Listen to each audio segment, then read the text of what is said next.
Working through my nuke yards today, just doing some queen assessments. The queens we assessed last summer were absolutely terrific. They were developing really nice nests, just the year run out on them. So they wintered a little bit smaller. They come out of winter with practically all of these nukes survived, which is extremely encouraging, just small. So what I'm doing is I'm going through, I'm just identifying the nukes that are adequate, leaving them alone. I'm identifying the nukes that are strong and marking them, and I'm identifying the smaller guys. So yeah, my crew is out putting medication strips in to control the mites. I have some university students that just finished their exams and they're keen on making money. So it feels really good to, have a lot of work getting done today. So what I'm doing, I'm just going down just to see the caliber of this queen, just to see what kind of integrity this nest holds. And what I'm looking for is a solid brood. I want to see that queen reaching out a little bit. I want to see those bees busy bringing in pollen. I want to see vigor is what I want to do.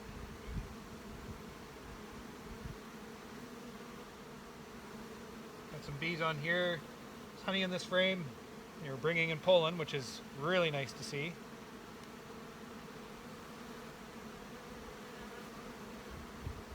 Here's some brood. Excellent little brood nest here going.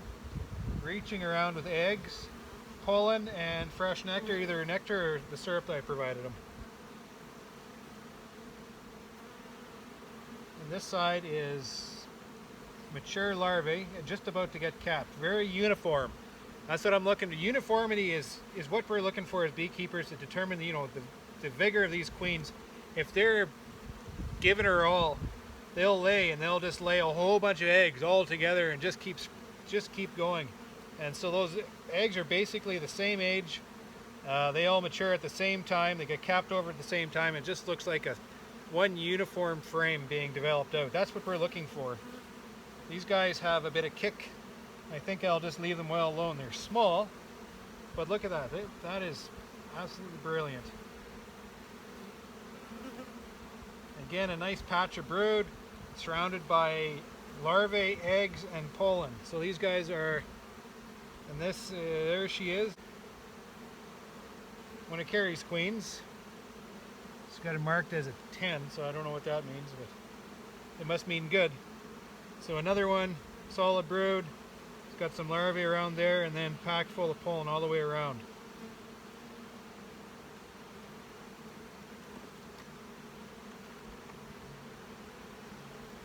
So this nest I'm just going to leave well alone. This is packed right full of pollen.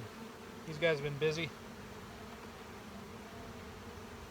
A lot of what goes on within the colony here has to do with the caliber of the queen, the vigor of the queen. It's all about the queen. She'll use the population she has at hand at her disposal, and she will stretch the limits if she needs. She will develop that nest. It's all about the queen. So this is a small little nest. Like it's hardly the size of a volleyball.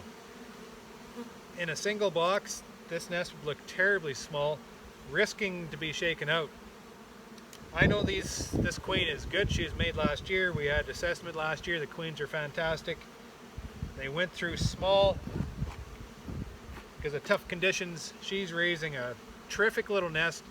I'm going to keep these guys together. So we'll just, pat these guys on the head, put them back, leave them alone. Leave them alone to make me money. So generally I'm not digging down into every single colony of mine. I don't have the time for that.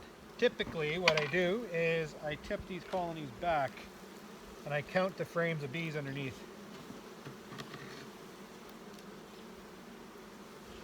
Okay, so these guys are 4 frames of bees. Okay, I'm counting 1, 2, 3, 4 frames where the bees are filling the seams of the frame all the way down to the bottom. So I don't have to look any further than that. These guys are good. On to the next one.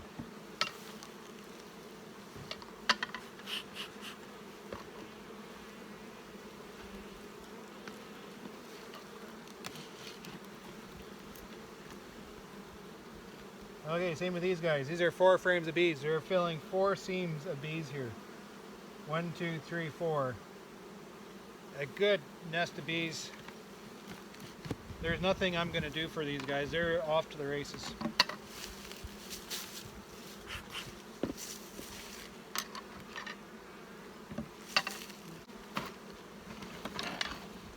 Ouch. Same with these guys. 1, 2, 3 frames. So these guys are adequate.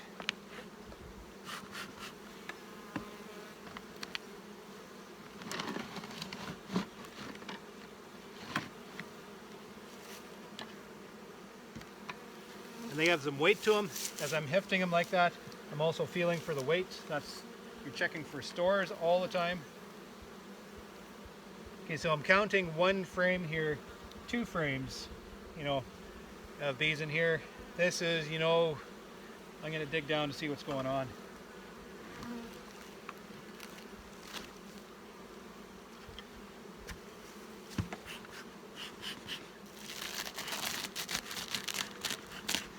Lots of bees on top.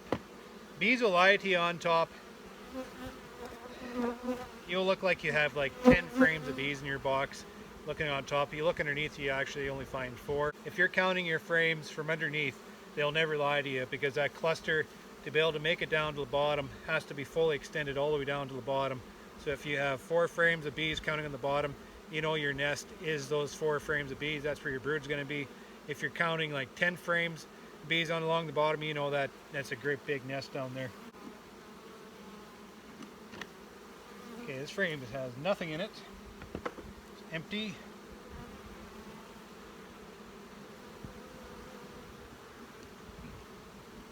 Got some stored nectar or syrup.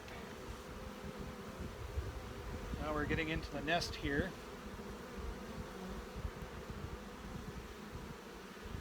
Nothing on that side. Now we're getting into some brood. So I'm looking at brood, a little patch of brood with pollen all the way around the outside. So that looks nice.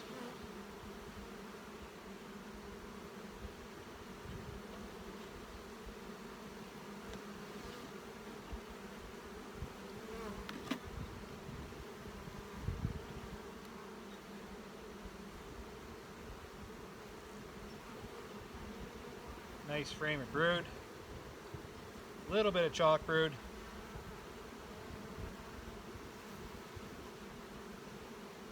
Another frame of brood.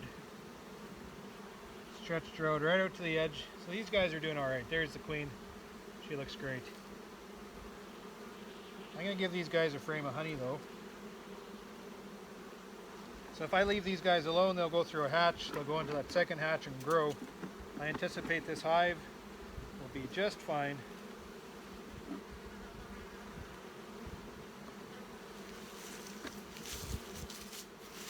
Nice frame of honey.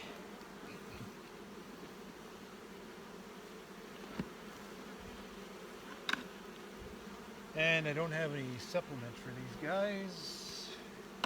I'll have to find some. So it was nice to be able to put these pails on top after I got them out of the shed. Just bought me some time to be able to get to these guys, do an assessment, proper assessment, drop honey in there if I had to. These pails just give them a little bit of leeway for me. Just bought some time.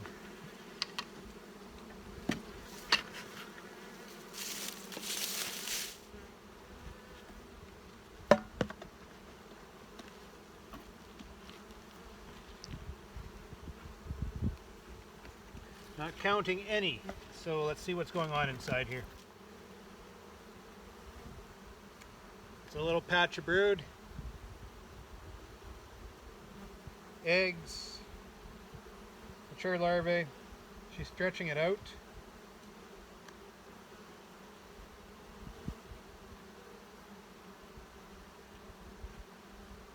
Her laying pattern looks good. This frame looks really good. Mature larvae, eggs. She's working it out like that. Just there's not a lot of bees in this colony. There she is. She's a little blackie. Nice looking queen. She's laid a nice, neat and tidy little nest here, but there's just not enough bees. Okay, so I'm going to take this colony and we're going to place it over top of a strong unit to take that excess strength from the strong unit to boost this one up. Take this as a split. Make use of that queen. So I'm going to tag this one so we can identify it later when we come back. When we go through the apiary, we identify the great big colonies, the boxes of bees, you know, the 8 to 10 frames of bees. Those ones will be big enough that I will anticipate taking a full split off them. So what I'll do is I'll set this up in a single box with the queen, the little patch of brood, over top of that big nest with an excluder and a sheet of newspaper, and they'll slowly merge together, and the excess population from the bottom box will move up into the top. They accept this queen, that queen will be able to fully develop her nest, and then we can take it away as a full split. And then we, of course, will fully assess that colony after the merger is done and just see if that queen has enough initiative. And if she doesn't, then we'll pinch her off and put a queen in there and take that away as a full split all the same. So as I work through the apiary, I'm assessing the hives for colony size, and I'm trying to identify the hives that I will be needing to focus on to add more space for a split. So I'm going underneath and I'm counting the frames of bees. So this one I'm counting as five frames.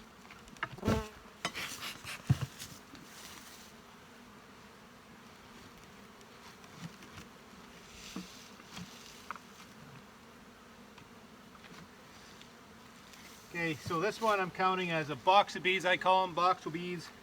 1, 2, 3, 4, 5, 6, 7, 8, 9, 10. What I'm going to do with this hive is I have a few nucs. We just went through the nuc yard, and I've identified nucs that the queen is showing some integrity, some potential, but the colony is just below the population threshold that, you know, they need a little bit of a boost, they need some assistance. So I'm going to use that queen to take the split from this colony. And I'll show you how I do it.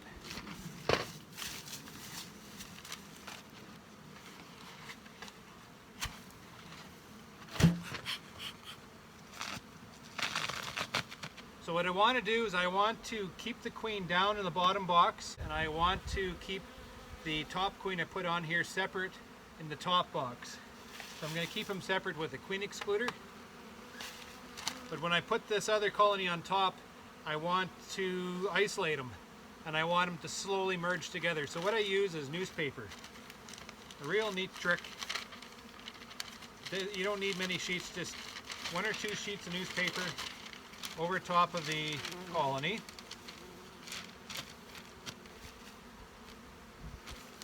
And then the excluder over top.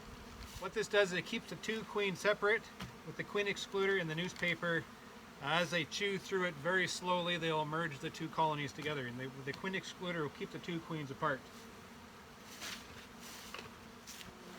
So I have an empty box to go on top, put over top, so I filled it with 5 frames, honey, and some pollen. This is cleaned up from a dead out we pulled out. Then through the nuc assessments, we had identified the weaker colonies, but with the queens that are still salvageable.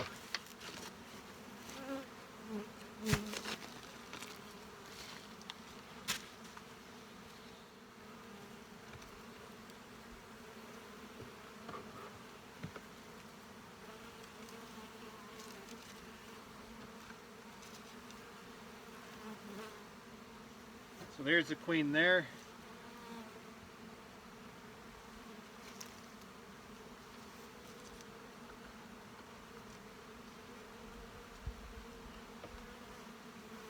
And then her frames of brood. So this queen has just enough brood going on. Looks real good. She's stretching out her resources. She's got eggs laid, freshly hatched eggs in there. Mature larvae, lots of pollen, just short on bees, just a little bit short on bees. So this will help boost this colony.